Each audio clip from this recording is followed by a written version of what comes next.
abierto donde las vamos a consultar. Gustavo, ¿me confirma si ya estamos viendo la pantalla? Es correcto, Tania. Adelante. Ok, excelente, muchas gracias. Bueno, entonces yo quería iniciar con esta pregunta. En realidad es la introducción al tema de lo que queremos dar.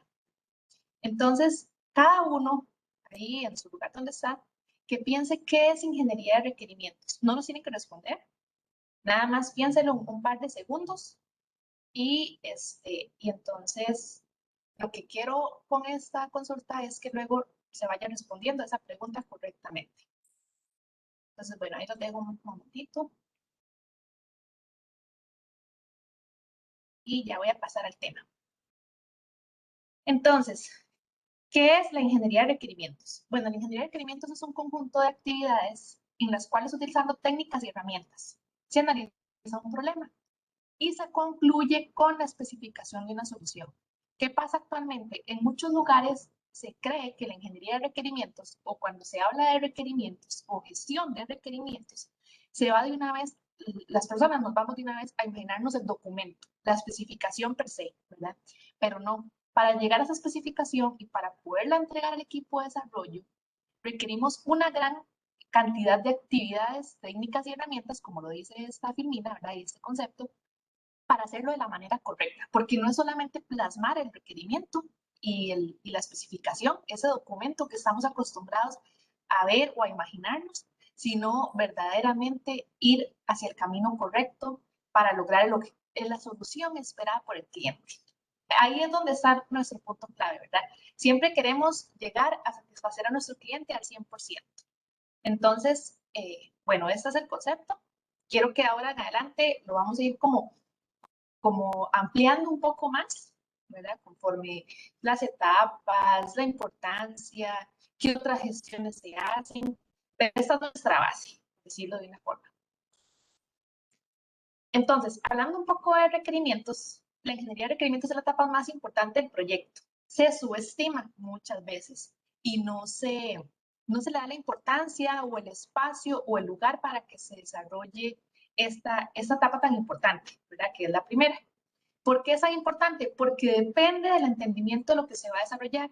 Y si se entiende mal, claramente no vamos a satisfacer a nuestro cliente, porque va a decir, no, es que esto no fue lo que yo les pedí, ¿verdad? Entonces, si nosotros logramos un entendimiento correcto, tenemos más clientes, esos clientes van a ser más clientes y así vamos a crecer como empresa o como nuestra labor que se esté realizando. Entonces, por ahí les quería dejar esa espinita para que lo tengan.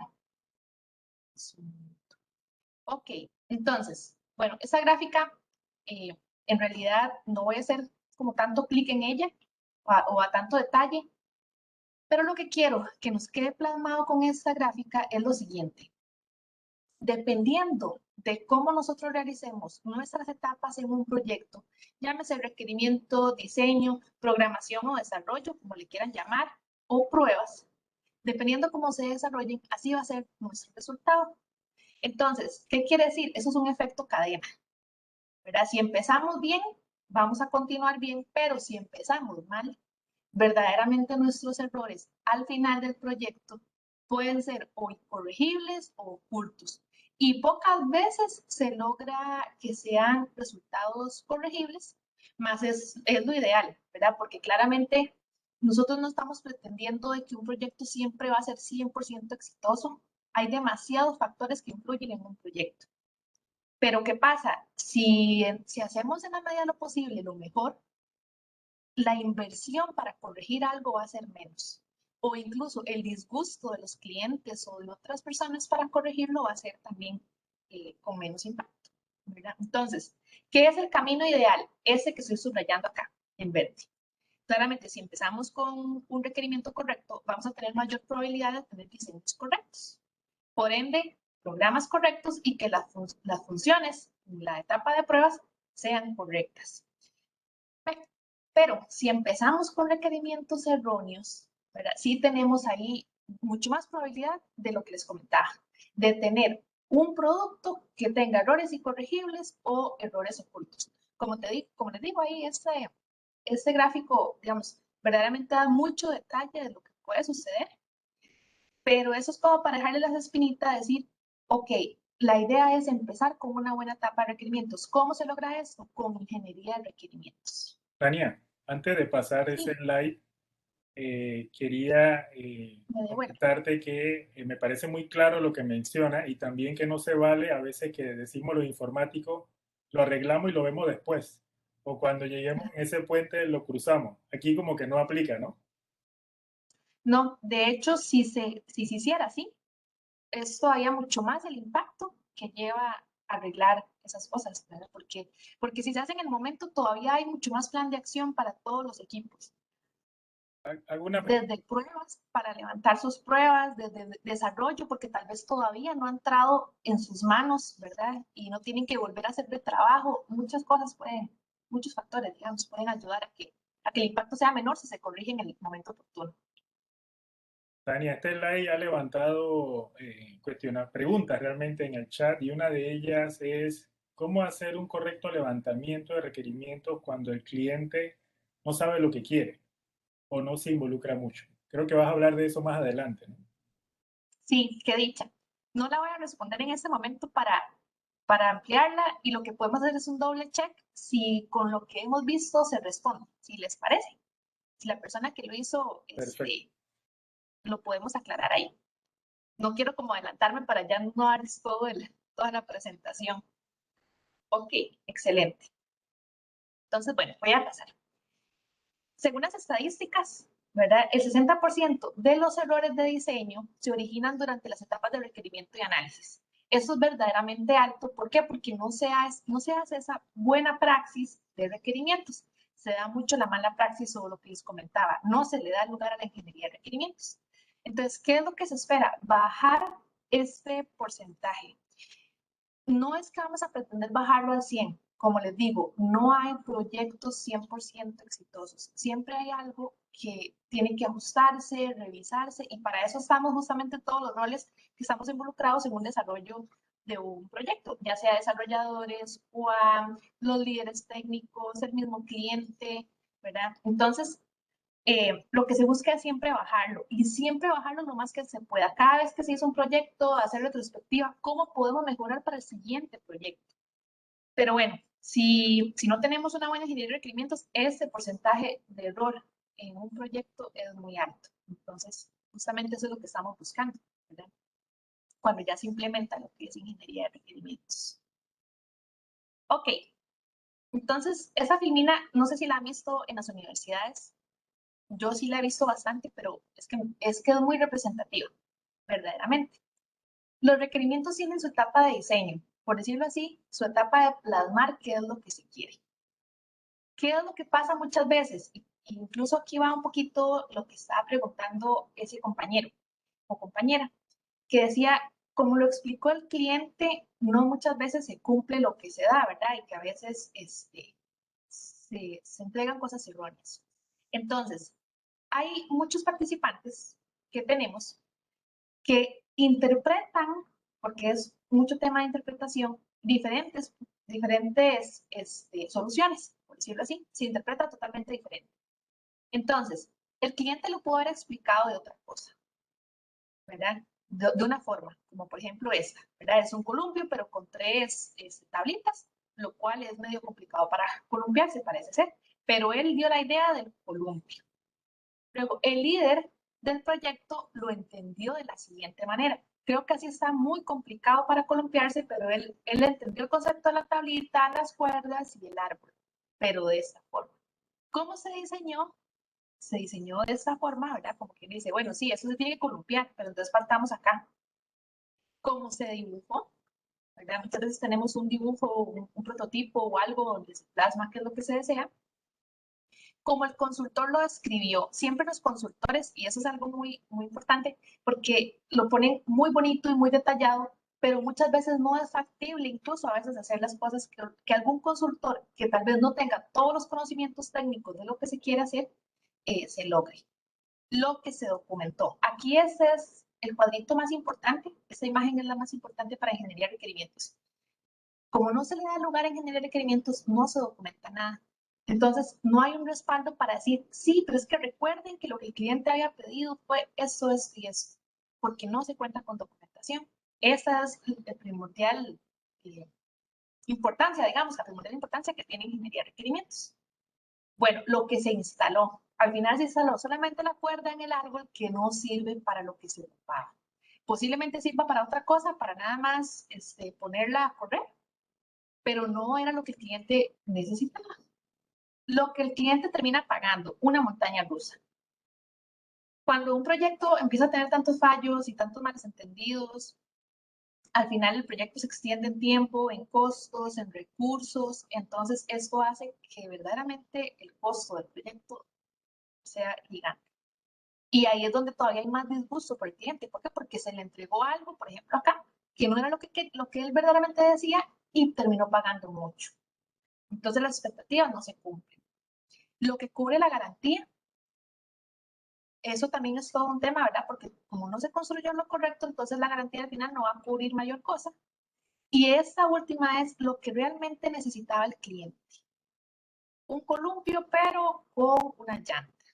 Entonces, ¿qué es lo que nos quiere dar a entender esta imagen? Verdaderamente lo que necesitamos es alinear a todo el mundo, ¿verdad? A todos los involucrados, cuando digo todo el mundo me refiero a todos los involucrados, para que se logre entender la necesidad y entender la solución.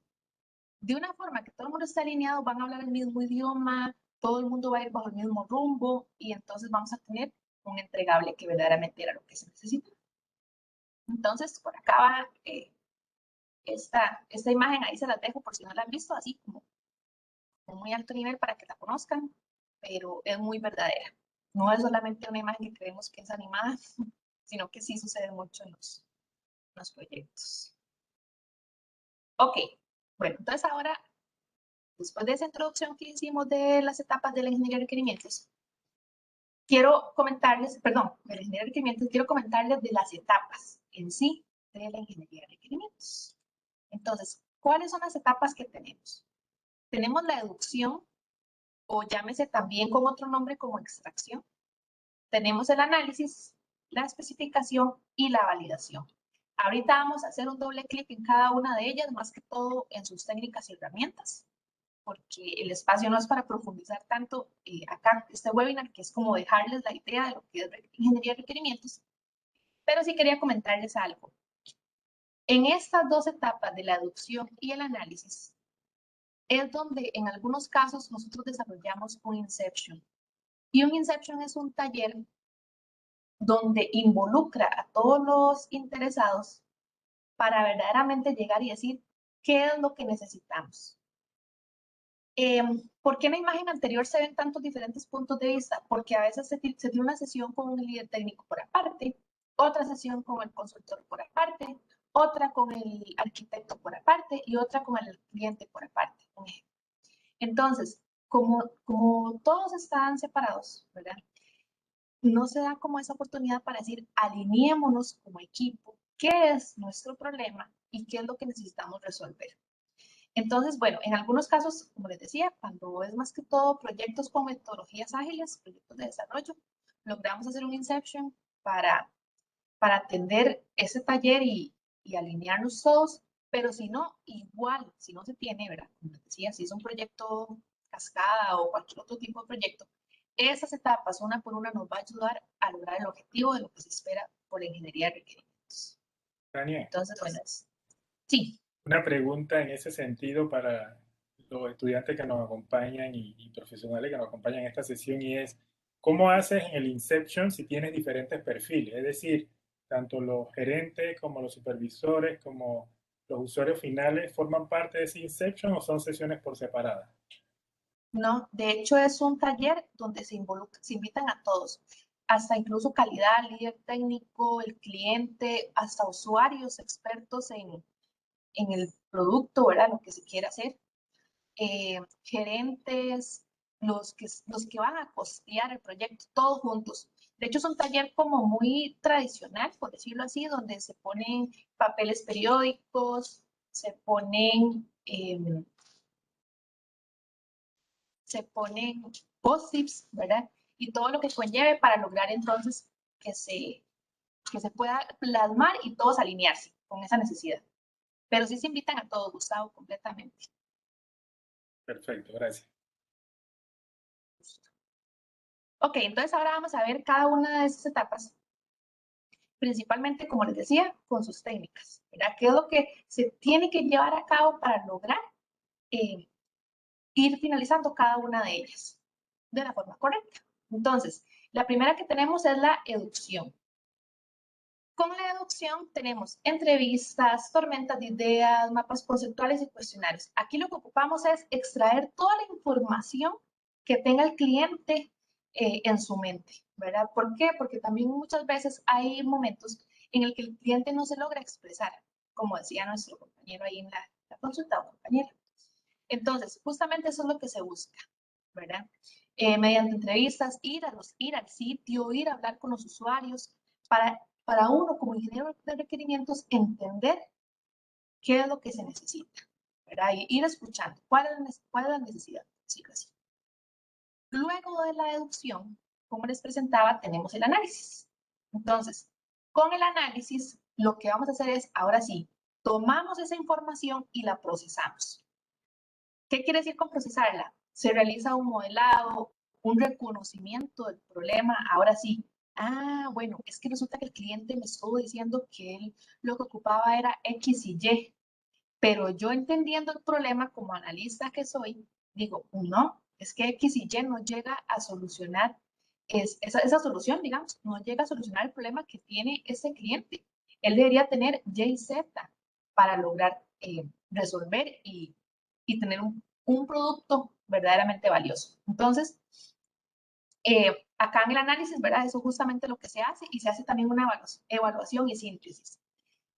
Acá nos pueden acompañar diferentes roles, incluso ya en el análisis como líder técnico, como les decía, o arquitectos o así por el estilo, como para tratar de ir diseñando, ir diciendo, sí, esto sí nos puede ayudar.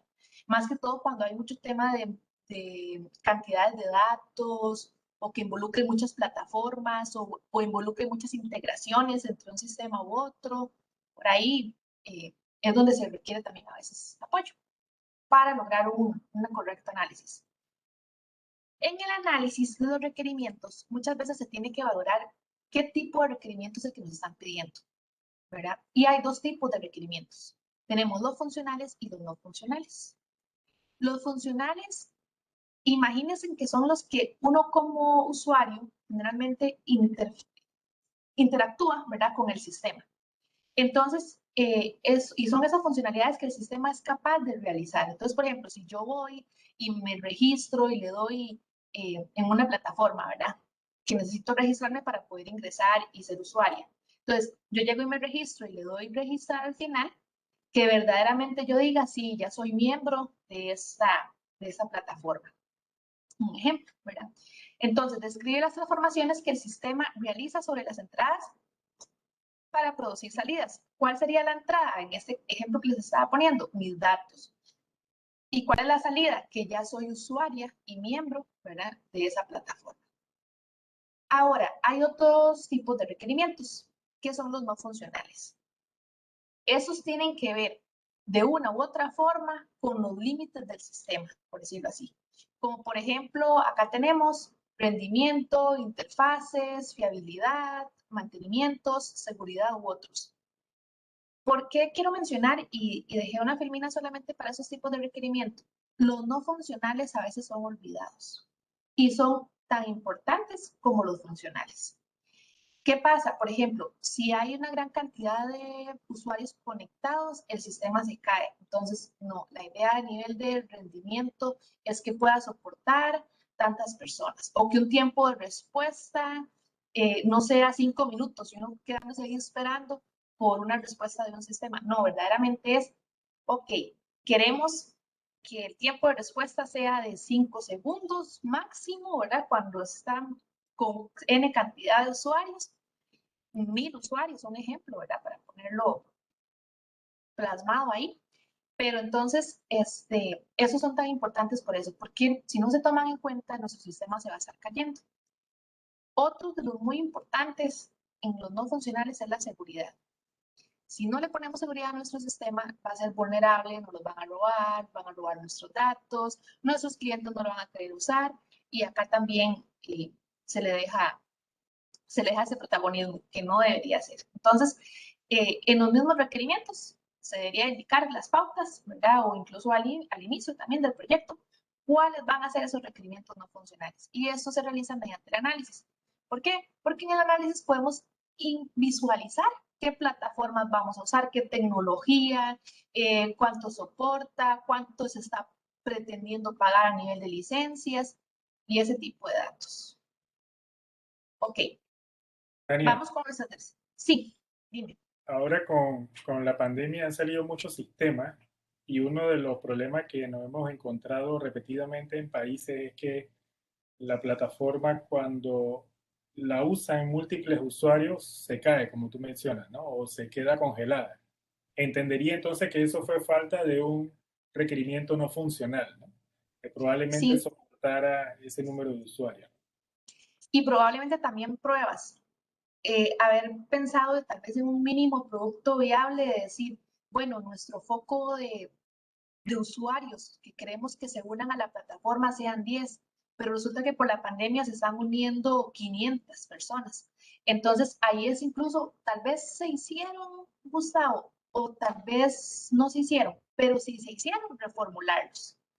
Y valorar verdaderamente si algo no sé, no se valoró en ese momento o se salió de las manos la cantidad de usuarios, pero sí en ese caso, si uno ya tiene la herramienta, perdón, el producto en producción, es valorar si verdaderamente está funcionando o no para corregirlo. Porque no es, mucha gente más bien lo que hace es que dice, ah, no, pero yo entro a un sistema y se me cae, ¿verdad? Y no puedo ingresar, entonces no lo vuelvo a usar. Esa es la experiencia del usuario, ¿verdad? Y eso es lo que van a ir a divulgar. ¿Ok? Bueno, creo que estamos entonces ahí con eso. La tercera etapa, como les comentaba, es la especificación. Esta es muy importante porque aquí es donde ya nosotros, como ingenieros de requerimientos, vamos a ir a plasmar, ahora sí, en el documento, en lo que veníamos hablando, ¿verdad? En algún documento, en algún archivo, lo que sea necesario, la información de lo que se tiene que ir a construir, lo que se tiene que ir a desarrollar. ¿Qué podemos usar en la especificación? Bueno, se puede usar casos de uso, historias de usuario, criterios de aceptación, formularios y prototipos. Los prototipos, estoy hablando acá en el sentido de que tenemos una aplicación que conlleva interfaz, ¿verdad? Es muy importante también hacer esos prototipos porque lo visual ayuda mucho al cliente. Si es una aplicación, como les decía, que ustedes como desarrolladores o alguien como desarrollador va a plasmar, sin la parte visual, el cliente no tiene chance o permiso, por decirlo acá, de hacer reclamos. ¿Qué pasa si no tiene permiso para hacer reclamos? Entonces, cuando entreguemos, el cliente va a estar igual insatisfecho, porque va a decir, no, pues, pero es que ese diseño, como me lo hicieron, yo no era, así no era como yo lo quería. Yo lo esperaba que tal vez este botoncito estuviera allá, o estuviera allá, o estuviera allá, ¿verdad? Entonces, es muy importante también lo visual, tomarlo ahí en cuenta. Ok, antes de pasar a la última etapa de validación, quería presentarles cuáles eran algunas de las buenas prácticas en la especificación. Es muy importante usar lenguaje común. Yo, por ejemplo, les voy a comentar, como ustedes vieron en mi presentación que hizo Gustavo, yo soy licenciada en Ingeniería en Producción Industrial. Yo no soy desarrolladora. Por lo tanto, lo que se plasma en un requerimiento debemos entenderlo todos. ¿Por qué? Porque si también mi cliente es administrador de empresas o un diseñador o un agrónomo, lo que queramos pensar como carrera, ¿verdad? Él también debe entender esos requerimientos y decir, sí, lo que yo estoy solicitando, eso es lo que me van a entregar. Entonces tiene que tener un lenguaje común. Abarcar todos los escenarios, un camino feliz y los escenarios fallidos. ¿Qué significa?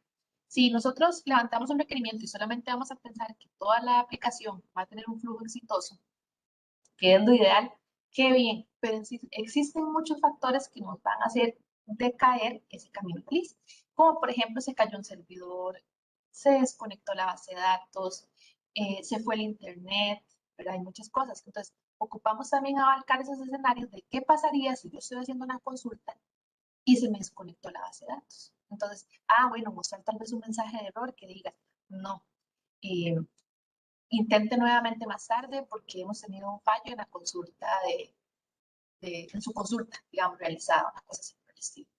Entonces, bueno, esa es otra buena práctica. El tercer punto, que es evitar ambigüedades, ser claros. Si nosotros dejamos en un requerimiento ambigüedades, o el cliente, ¿verdad? Deja también ambigüedades en el requerimiento. Después, esas ambigüedades les va a salir como consultas a los desarrolladores. Digo ustedes desarrolladores porque sé que también aquí hay un foro de programadores, ¿verdad? O de estudiantes de programación. Entonces, me dirijo hacia ustedes así, ¿verdad? Pero entonces, cuando ya está en esa etapa de desarrollo o en la etapa incluso de testeo, esas ambigüedades va a decir, ¿y qué hacemos con esto? Porque no me quedó claro si aquí yo hacía A o B. Y al final tal vez incluso lo que había que hacer era C, por ejemplo, ¿verdad? Como vimos en aquella imagen.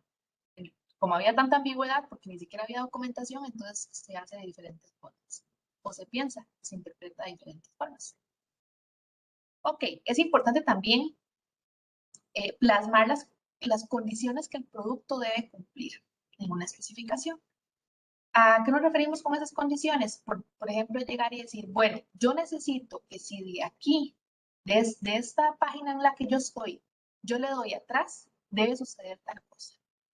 O si yo le doy siguiente, me lleva a otro lado, ¿verdad? ¿Qué es lo que va a pasar? Como ese flujo condicional. También tenemos que describir nuestros requerimientos como un conjunto de sentencias, redactadas de forma que conduzcan a la respuesta de aceptado o rechazo.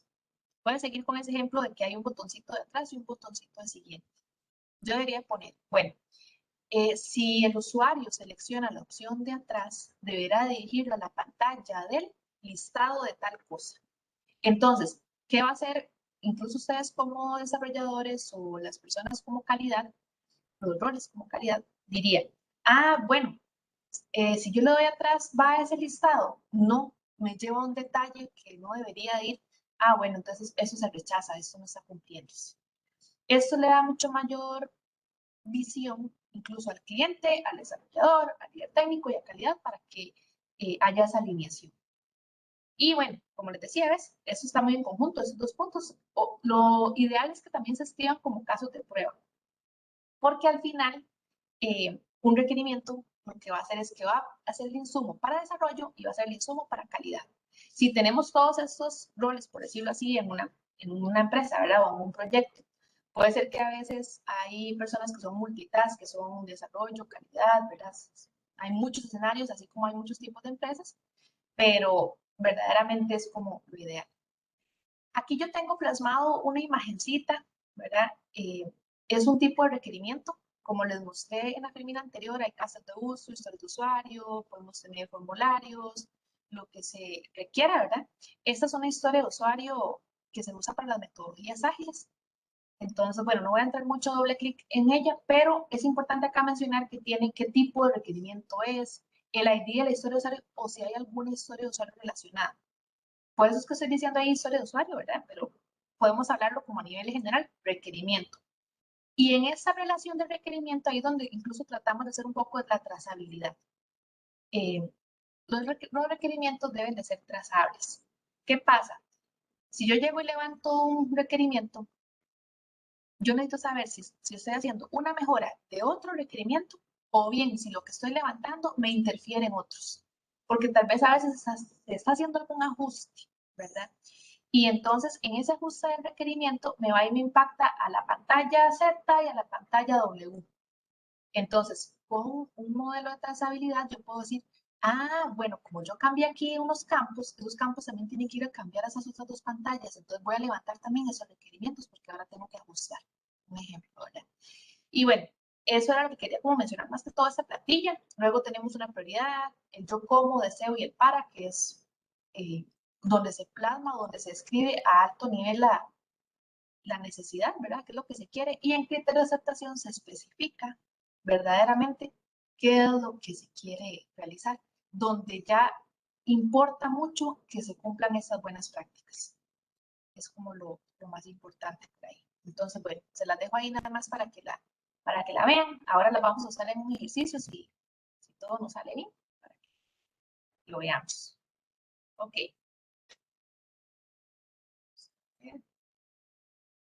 Ajá. Entonces, tenemos por acá la cuarta etapa, que es la validación. Para mí es la etapa más importante, porque acá es donde vamos a ir a revisar con todos los involucrados si lo que se plasmó acá es verdaderamente lo que se requiere. No significa que en la validación solamente va a salir buenos o malos, ¿no? Se pueden hacer correcciones en el momento.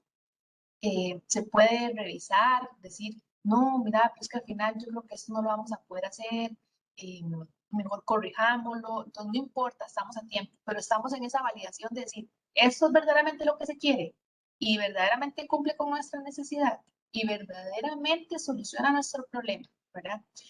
Entonces, como les digo, es súper importante porque luego de esto lo vamos a ir a entregar a desarrollo. Entonces, ¿qué son algunas técnicas que usamos para la validación? Bueno, podemos usar el refinamiento, que es conocido como grooming, ¿verdad? Sesiones de validación o auditorías y las que plazcan, siempre y cuando se cumpla con la validación. Tania, Sí. tenemos una consulta del chat de Alonso que quisiera aprovechar en este punto y dice, bueno, uno, si se aplican enfoques ágiles en estas técnicas y en cuáles etapas sí y en cuáles etapas no. Ok, sí se aplican enfoques ágiles, ¿verdad? Llámese Scrum, Scrumban, bueno, cualquier metodología que se requiera y todas las etapas se aplican. ¿Qué es lo que pasa en metodologías ágiles? Probablemente usted vaya tomando pequeños backlog, ¿verdad? Por decirlo así, y le va aplicando el ingeniero de requerimientos para ir entregando desarrollo. Mientras el equipo de desarrollo va desarrollando, valga la redundancia, ¿verdad? Usted puede ir nuevamente agarrando otro grupo de necesidades e irla pasando por este flujo, ¿verdad? Por estas 4 etapas que se requieren. Entonces, se aplican todas porque en cualquiera de los 2 escenarios tenemos que ir a extraer qué es lo que el cliente necesita, se tiene que ir a analizar, ¿verdad? Cómo se va a plasmar o hacer esos requerimientos, plasmarlos tal cual y validarlos. No sé si eso respondió la consulta de Alonso. Ok, excelente, muchas gracias. Bueno, vamos ahora a otra sección. Como les digo, esta era una introducción también de cómo son las etapas, qué es lo que más o menos técnicas que se utilizan, pero la ingeniería de requerimiento no se acaba acá. Eso es algo muy importante lo que les quería mencionar, porque yo les menciono a ustedes que ahora sigue la etapa de desarrollo. Verdaderamente el ingeniero de requerimientos no es que tiene la responsabilidad de decir, ahora yo voy a gestionar que pasarle a los desarrolladores que lo hagan bien, revisar el código. No, ya eso es ajeno a este rol, por decirlo así, o a esta etapa. Pero sí puede ser que nosotros interfiramos en la etapa de desarrollo. ¿Cómo? Cuando hay cambios. Y siempre hay cambios. Cuesta mucho en un proyecto que uno diga, wow, no hay un cambio de un requerimiento. En mi experiencia, y sé que aquí también tengo una compañera por acá, en la experiencia que hemos estado, no hemos encontrado ningún proyecto que no conlleve cambios.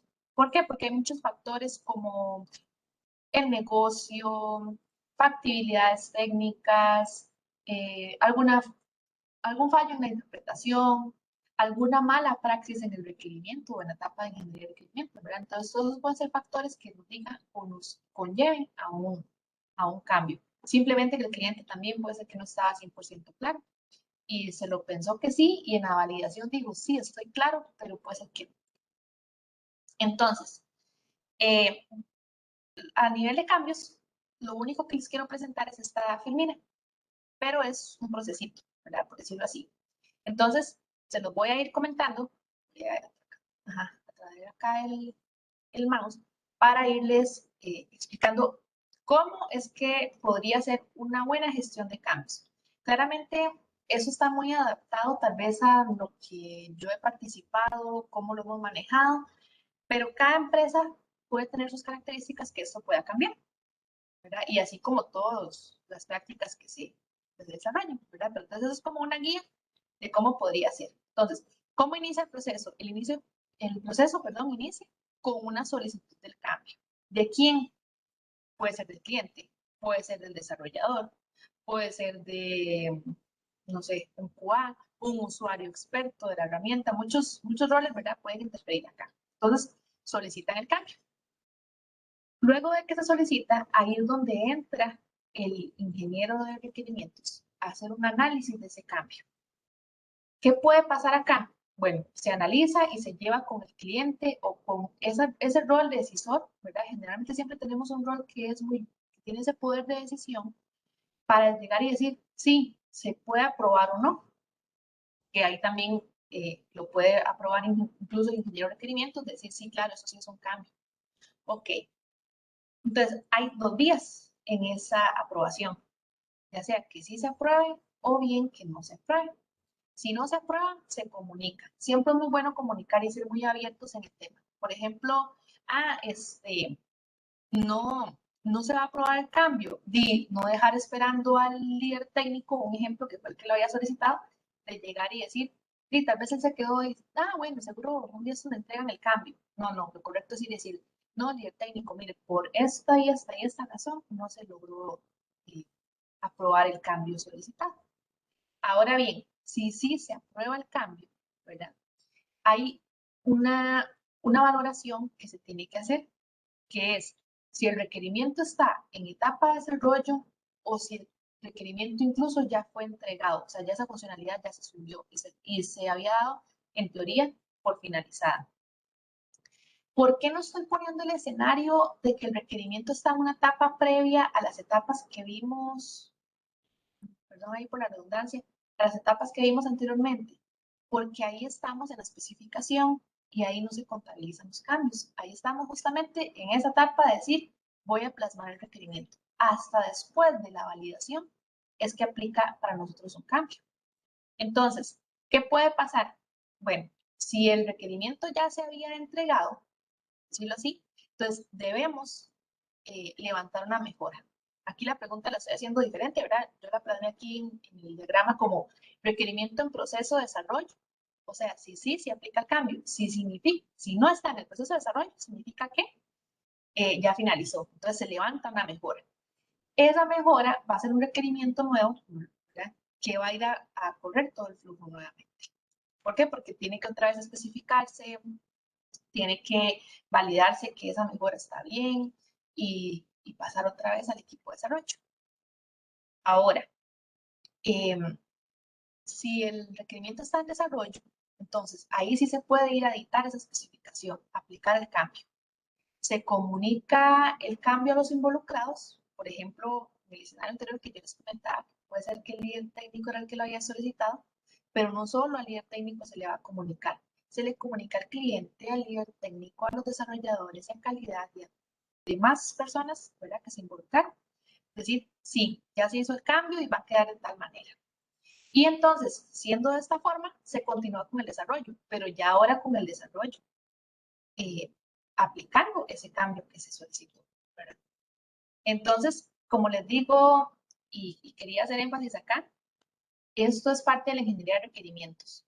Entonces, no solamente haber dejado el documento plasmado y entregarle a desarrollo, sino también ese seguimiento que se ocupa por parte de nosotros, ¿verdad? Ese seguimiento de decir, sí, logramos ahora que haya una correcta interpretación y si hay un ajuste, que se haga de la manera correcta para no hacer cosas desordenadas, porque ese desorden nos puede implicar esos errores que hablábamos desde un inicio. Entonces, por ahí podríamos tener como ese cuidadito. Ok. Bueno, también la ingeniería de requerimientos es parte de métricas, por decirlo así. O lo que quiero decir es, en la ingeniería de requerimientos tenemos que medir el proceso. Entonces, ¿cuál es la importancia en sí de la ingeniería de requerimientos y de sus métricas? Que si este proceso no se mide, no se puede mejorar. Y así aplica con todos los procesos que podemos ver en todas las empresas. Si no se miden, no se mejoran. Pero entonces, ¿qué buscamos con las métricas de requerimientos, vamos a buscar que permita la orientación al cumplimiento de metas de requerimientos entregados. Permite visualizar el comportamiento o tendencias en la labor de ingeniería de requerimientos. ¿Qué me refiero con tendencias? Ah, mire, se están levantando muchos errores en los requerimientos. Ah, bueno, ¿cuántos? Y no, resulta que ha venido creciendo. Últimamente algo está pasando con el ingeniero de requerimientos, que hay una tendencia ahorita de, no sé, 5 errores por mes que se están elevando, ¿verdad? Ah, bueno, sí, entonces aquí hay algún problema que hay que revisar. Permite validar que los tiempos en la labor de requerimientos empleados sean los correctos y oportunos. ¿Qué pasa? Siempre hay entregables y el cliente está esperando algo. Entonces, hay que dar el tiempo oportuno para requerimientos. No podemos pasar toda la etapa del proyecto, todo el presupuesto, ¿verdad? Y el tiempo estipulado para un proyecto en solo requerimientos. Entonces, verdaderamente es importante medir incluso el tiempo que se emplea. Y bueno, lo más importante es permite tomar decisiones sobre el resultado de los análisis de las métricas. Sin las métricas, nosotros no podemos tomar decisiones y vamos a seguir trabajando en un proceso que tal vez tiene sus falencias. Entonces, por ahí vamos en ese sentido. Por acá yo les voy a presentar algunas de las métricas que ayudan a estas, ¿cómo podría decir? A estos rubros, digamos. A esa importancia que tenemos de las métricas, ¿cómo nos ayudan? Con algunas que podemos medir específicamente, que son dadas para la ingeniería de requerimientos. Entonces, tenemos la primera. Esta es la tasa de cambios. Para mí es una de las más importantes porque nos dice cuánto están cambiando nuestros requerimientos. Voy a darles un ejemplo. Resulta que si nosotros tenemos 10 requerimientos documentados ya y que fueron validados, y de esos 10 requerimientos me están pidiendo cambios en 5. ¿Qué significa? Que tengo una tasa de requerimientos del 50%, que es sumamente alta. ¿Por qué? Porque no se está haciendo la correcta ingeniería de requerimientos para llegar y decir, mira, lo que se está plasmando y lo que se está validando es lo que se quiere. No, al final se está cambiando. ¿Por qué razones? Ya se deberán de documentar las razones también para tomar acciones de mejora. Entonces, hay una tasa de cambios, ¿verdad? Porque siempre hay cambios, como les decía, cuesta mucho en un proyecto no hay. Y si alguien llegara a estar en un proyecto que no hay cambios, lo felicito. Me gustaría mucho estar en ese proyecto. Sería un proyecto sumamente exitoso. Ok, tenemos lo que es la eficacia. Que la eficacia es llegar y decir, ah, bueno, ¿cuánto es el porcentaje, verdad? O la capacidad que tiene la persona del ingeniero de requerimientos para poder estar levantando y validando las historias de usuario. Entonces, bueno, resulta que tiene 10 historias de usuario o 10 historias de usuario, por ejemplo, que es más común de lo que nosotros trabajamos porque trabajamos mucho en metodologías ágiles. Pero digamos, tengo 10 requerimientos. Entonces, de esos 10 requerimientos, ¿cuántos ha podido llevar a validar exitosamente el ingeniero de requerimientos? No, solamente ha validado 2. Bueno, tiene una eficacia apenas del 20%. ¿Qué está pasando? ¿Por qué no se pueden ir a validar nosotros? Es que hay muchas dependencias, es que no me dan los resultados, no me dan los insumos que requiero.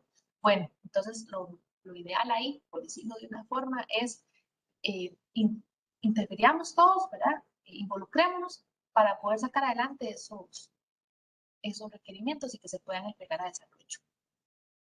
¿Okay? Tenemos luego lo que es el porcentaje de eficiencia. La eficiencia es llegar y decir, bueno, de todos los requerimientos que estoy yo llevando a validación, ¿cuántos de esos requerimientos se están validando exitosamente? ¿O cuántos de ellos están diciendo, no pasan porque están ambiguos? Si de un 10, voy a seguir con el ejemplo de 10, que es más fácil para sacar ahorita el porcentaje. Si de 10 requerimientos, 8 fueron validados exitosamente, significa que se me rechazaron un 20%, pero se rechazaron 2. Entonces, hay que estar validando, es decir, ¿por qué se están llevando a rechazo requerimientos? ¿Qué está pasando que no pasó esa etapa de validación? ¿Por qué? Porque esas son cosas que se pueden ir solucionando en las etapas tempranas. Educación, análisis o especificación. En alguna de esas está pasando el error, ¿verdad? El error para llegar y decir, no están pasando exitosamente. Entonces, justamente para eso es que nos ayudan esas métricas, ¿verdad? Para esas tomas de decisiones, para esos ajustes al proceso y ajustes a los trabajos realizados. Bueno, luego por acá tenemos que también podemos tener información de solicitudes de cambio, llámese por qué se originó un cambio, quién es el solicitante, si siempre solicita el cliente. Entonces, ¿será que tenemos que ir a reforzar con el cliente por qué me está haciendo tantos cambios? Si es que él no está seguro ni siquiera en la etapa de validación. Porque en la etapa de validación, en la buena teoría, debe haber un compromiso de todos los roles para decir, sí, damos por sentado lo que se está pidiendo. Entonces, los cambios verdaderamente tienen un impacto en ese sentido, porque tal vez algo no se está haciendo bien. ¿Cómo puede ser que sean ajenos a la validación y que sea por un ajuste rápido de negocio, algo pasó? Pueden pasar muchos factores ahí en los cambios. Y bueno, también como les comentaba, el tiempo promedio en días para el proceso de requerimientos. Eso es importante medirlo. Porque si se está durando 15 días en promedio, si estamos, un ejemplo, en metodologías ágiles y una iteración es de 10 días, nos estamos excediendo a ese tiempo. Entonces, puede ser que no estemos logrando con nuestro objetivo y nuestras metas para lograr cumplir con lo esperado y entregar a desarrollo. Genial. Okay. Solo para mencionar, nos quedan 10 minutos. Ok, excelente. Muchas gracias. Creo que sí vamos bien. Bueno, perfiles de un proyecto en la ingeniería de requerimientos, ¿verdad? Que queremos hablar acá. Es muy importante mencionar que tenemos dos con gran responsabilidad, que es el cliente y el ingeniero de requerimientos. Acá le pusimos requerimientos para cortar un poco el rol. Entonces, cada uno trabaja en conjunto, sí, pero tiene responsabilidades por aparte. Entonces voy a mencionar algunas de ellas, ¿verdad? Como las más importantes o las más relevantes, por decirlo de una forma. Y vamos a iniciar con el cliente. El cliente tiene la responsabilidad de comunicar la necesidad de negocio. Por ahí, la primera consulta que me hicieron era que si era de alguien que no, un cliente que no lograba comunicarse muy bien. Bueno, hay que buscar en el cliente esa persona ideal para que se pueda comunicar. Y entonces logre decir qué es lo que verdaderamente se requiere. Priorizar los requerimientos. Los requerimientos, está bien que si es un proyecto cascada, se levanta todos en sí, digamos, un paquete. O si es un proyecto ágil, todavía con mucho más razón se tiene que priorizar porque se van haciendo por iteraciones. Pero siempre se tienen que priorizar, aunque sea un proyecto cascada que se levantó todo el backlog. ¿Por qué? Porque de ahí, de la priorización, va lo que se quiere ir haciendo esfuerzos por el equipo, ¿verdad? Y verdaderamente una priorización, una correcta priorización, hace que haya mucho más, un rápido plan de acción, ¿verdad? En una etapa de desarrollo. ¿Por qué? Porque si algo se priorizó y después lo quisieron cambiar, posiblemente impacte otras cosas. Entonces, hay un plan de acción más rápido para que el retrabajo, la reinversión no suceda o tratar de reducir. El cliente también tiene que conocer las herramientas de desarrollo a alto nivel para que se sepan lo que se está hablando, ¿verdad? No tiene que ser alguien técnico, pero sí por lo menos conocer de lo que se trata, cómo se conectan, qué es lo que buscan. Luego, establecer una proyección sobre el plan de lanzamiento del proyecto. Esa es una responsabilidad del cliente. En base a ese plan de lanzamientos es como el equipo va a ir trabajando. Y velar por el entendimiento de las necesidades por parte del equipo. Está bien que él pueda comunicar la necesidad, pero también él tiene que velar porque el equipo, y digamos, mi persona como ingeniera de requerimientos, un Mauricio como calidad, para decir nombres, un Minor como Scrum Master, un José David como desarrollador, todos ellos deberían de entender igual esa necesidad, ¿verdad? Entonces, está en el cliente esa responsabilidad, velar porque se. Ahora bien, el ingeniero de requerimientos, 4 responsabilidades así muy alto nivel es asegurar el cumplimiento del proceso de ingeniería de requerimientos. Ahí estoy hablando de las etapas, de la gestión e incluso de estos 4 puntos, ¿verdad? Gestionar los cambios de los requerimientos, capacitar a los desarrolladores de software en el entendimiento de la ingeniería de requerimientos y no solo en el entendimiento de la ingeniería, incluso también en los formularios que se lleguen a usar, cómo lo tienen que usar, dónde pueden, a quién pueden buscar para decir no tenemos dudas acá. Y bueno, adicional, el ingeniero de requerimientos vela por el mejoramiento continuo del proceso de requerimientos. ¿Con ayuda de qué? De los datos que nos han dado las métricas. Entonces, por ahí me preguntaban en ciertas ocasiones cuáles son las competencias que tiene que tener un ingeniero de requerimientos, ¿verdad? Bueno, tiene que tener un pensamiento estratégico y positivo, trabajar en equipo, que sea analítico y evaluativo, alto nivel de cuestionamiento. Eso es súper importante. ¿Por qué? Porque así es donde se logra extraer muchas veces esa información a un cliente que a veces le cuesta o tiene dificultad en expresarlo. Si el ingeniero de requerimientos tiene mucho nivel de cuestionamiento, entonces va a tratar de aterrizar todo al más alto nivel, ¿verdad? De detalle. Y eso es lo que va a lograr todavía un mayor éxito, digamos, en la ingeniería de requerimientos. Y enfocado en cumplimiento de metas. ¿Por qué es muy importante el cumplimiento de metas? Porque si logramos extraer la meta del proyecto, el alcance que se necesita, vamos a ir cumpliendo con lo que requiere un cliente satisfecho, decirlo de una forma. Ok, otros roles involucrados. Esta femenina es muy rápida, pero lo que yo quería presentarles acá es, no pensemos que solamente el ingeniero de requerimientos es el encargado de llevar a cabo toda esa etapa, junto con el cliente, ¿verdad? Que ya lo he mencionado mucho, sino que también en la etapa de ingeniería de requerimientos se puede pedir apoyo a todos estos roles, ¿verdad?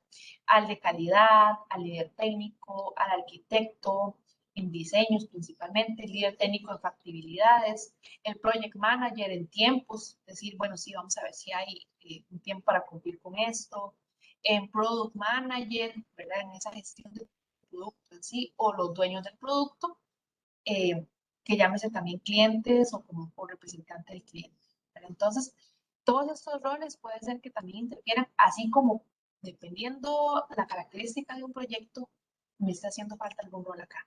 ¿Verdad? Pero toda la persona que tiene algo para aportar en la ingeniería de requerimientos está invitada a participar en el proceso. Entonces, bueno, ahí me queda nada más un puntito que queríamos aprovechar como para hacer una práctica pequeñita. Yo traigo un escenario, un ejemplo. Creo que todavía nos quedan 5 minutos, Gustavo, más o menos. Sí, adelante, Tania, por supuesto. Ok, excelente, gracias. Entonces, vamos a aplicar, ¿verdad? Lo aprendido. Yo los voy a invitar acá. Acá tenemos un link para un formulario que lo pueden descargar. Están invitados a que quiera hacerlo. Y entonces, la idea de esto es, yo les voy a leer este escenario, se los voy a leer. Y tenemos 5 opciones de requerimientos que tal vez me gustaría que puedan elegir alguno e intentar plasmar lo que podría ser un requerimiento en ese sentido. Entonces, el caso, ¿verdad?, de este escenario es que Jennifer es una emprendedora. Ella posee una venta de joyería fina en su casa de habitación. Por lo tanto, las clientas que posee llegan a su casa a ver y comprar la joyería que tiene disponible. Pero surgió un problema. Se vino la pandemia. Entonces, las clientas ya no se acercaban a su casa de habitación por precaución, por indicaciones del Ministerio de Salud, restricciones, muchos puntos. Y además Jennifer necesita aumentar su número de clientes. ¿Por qué? Porque también con este tema se vienen muchos problemas económicos en la familia y se necesita aumentar esos ingresos. Entonces, con este problema se vio una posible solución pequeñita, para empezar con algo pequeñito, ¿verdad? que es una aplicación para mostrar el catálogo de su tienda de joyería en línea. Entonces, como es solamente para visualizar, por decirlo así, o acceder al catálogo, posiblemente lo que es la compra, la entrega y todo eso, ya Jennifer, ella se iba a acercar. Pero ella decía, yo necesito algo pronto, algo rápido. Entonces, en los posibles requerimientos, ¿verdad? Está un login en el catálogo, un registro, la lista de productos, ¿verdad? Vamos a ir a ver ahora sí el catálogo, el detalle del producto y la reserva de productos. Nada más hacer como una reserva. Entonces, los invitamos. Ahí, ahorita cualquier cosa, no sé, podemos dar un par de minutos Claro que para que den sí, una Tania, claro que idea. sí. Estamos en este momento invitando a los futuros ingenieros de requerimiento para que prácticamente utilicen las mismas herramientas que utiliza Tania en su día a día, ¿no? Entonces, bueno, démosle unos minutos y luego contamos quiénes los completaron para que entonces nos den en el chat pues sus observaciones y comentarios, ¿no? De hecho, Listo. Tania, te quería exponer digamos, un escenario que también no, por lo menos pude percibir en un momento de un proyecto y era que una vez que el proyecto se culminó, teníamos un problema y era que la persona que tenía que entrar al sistema no podía accesar al sistema. Eh, y en ese escenario en particular, nosotros decíamos, pero bueno, lo que sucede es que aquí están los menús, las opciones, utiliza el mouse. Y realmente cuando fuimos a conversar con el usuario final, el mensaje era que él pues no había, digamos, cursado el colegio, digamos, Ay, la premedia, y entonces no sabía cómo usar una computadora. Entonces, en ese escenario, ¿dónde tú nos ilustrarías estuvo el detalle del requerimiento, ¿no? La falta de visión de ese tipo de problemas para que no nos vuelva a suceder? bueno, creo que eso estuvo desde la etapa inicial en la extracción, porque verdaderamente hubo una falta de expresión del usuario. Algo me sale que pasó. Ah, ya. Control. Ah, bueno, es una falta como de expresión del cliente de haber dicho para quién era, quiénes eran los usuarios de la aplicación, ¿verdad? Él tal vez dijo, sí, yo quiero una aplicación para tal cosa, pero no se logró entender quién era ese público, ese público foco que iba a utilizar la aplicación, ¿verdad? Porque ahora, si hubiera sido un caso esporádico, Gustavo, de que solamente una persona tuvo problemas para entrar, ¿verdad? Uno dice, bueno, sí, pero pensemos que tal vez era una fábrica donde eran operarios y la mayoría de operarios no tienen esa escolaridad, ¿verdad? Que tenemos ahora actualmente. Entonces, eso hubiera conllevado verdaderamente, si se hubiera entendido eso, se hubiera hecho todavía algo más intuitivo, posiblemente. Algo que no hubiera necesitado tantas cosas. Pero entonces, ese público meta no se evaluó correctamente y eso se hace desde la etapa de extracción, donde se logra entender qué es lo que, o quiénes van a ser los usuarios, un perfil. Muchas veces, incluso para comentarles a cierto nivel, se crea un perfil en esa extracción y se dice, bueno, imaginémonos a Juanito, y así se ponen nombres así. Estoy poniendo un ejemplo real, ¿verdad? Imaginémonos a Juanito. Juanito va a ser el usuario de la plataforma llamada Sam, un ejemplo. Entonces, ¿quién es Juanito?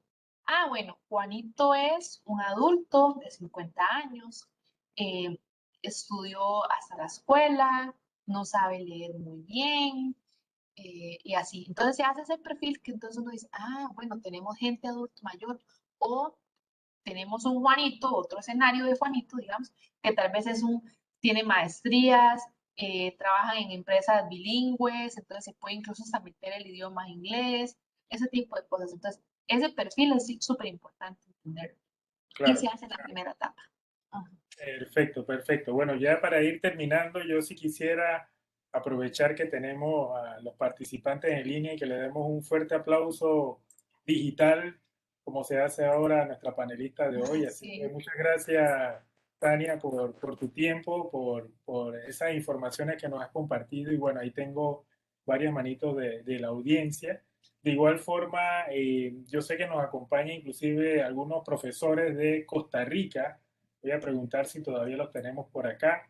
No sé si el profesor Chacón o la profesora Carmen quieren dar algunas palabras. Me avisan para entonces promoverlas como panelistas. Ok, aquí está la profesora, al profesor Chacón. Vamos a darle un espacio al profesor Chacón para que nos dé su palabra de esta interesante sesión.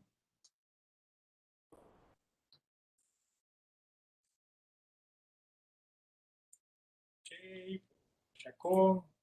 Adelante, profesor Chacón. Puede habilitar su micrófono. ¿Me escuchan? Ahora sí, ¿me escucha? Claro que sí, profesor. Bienvenido, bienvenido. ¿Cómo le va, Gustavo? Muchas gracias. Tania, muchas gracias por la presentación. Estuvo muy clara, muy buen material, estuvo muy bonita. Yo les Mucho agradezco gusto. mucho, gracias, les agradezco mucho porque realmente el tema es muy importante, como decía Tania, o sea, la gran cantidad de el porcentaje de proyectos y el porcentaje tan alto por malos requerimientos es muy preocupante. Y acá en el público tenemos a varios estudiantes de los cursos de gestión de requerimientos, al menos en ingeniería y computación del TEC. Entonces, de parte mía, como docente del TEC, yo les agradezco mucho. Realmente la presentación estuvo muy buena. Muchas gracias, de verdad. Gracias, profesor Chacón. Vamos Un a gusto. agregar también a la profesora Carmen. Ella es de Panamá. También quiere dar unas palabras. Profesora Carmen, ¿nos escucha? Puede abrir el micrófono.